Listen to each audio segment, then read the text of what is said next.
এতদিনে আমার একটা অনেক বড় ভুল ধারণাটা ভাঙলো। আমি এতদিন জানতাম ওই যে পপকর্ন হয় যেগুলো বাজারে বিক্রি হয়, সেই পপকর্নগুলো বালিতে ভাজা হয়, কিন্তু আজকের জানলাম যে না, এই যে কালো রঙের যেটাকে আমি বালি ভাবছিলাম সেটা আসলে বালি নয়, সেটা হচ্ছে নুন। নুনের ওপর ভাজতে ভাজতে নুন পুড়ে পুড়ে কালো হয়ে গেছে। প্রথমে তো দেখলাম নুনটাকে অনেকক্ষণ ধরে গরম করলো, তারপর তার মধ্যে বেশ কিছুটা সর্ষের তেল ছড়িয়ে দিয়ে ভালোভাবে ওই নুনের মধ্যে মিশিয়ে নেওয়ার পর আবার নুনটাকে গরম করা হলো।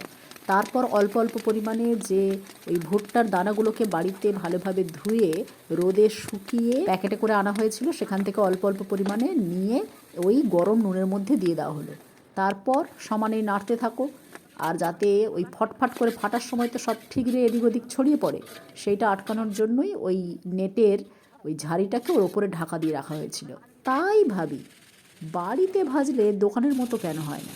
সিক্রেটটা মাথায় রেখো।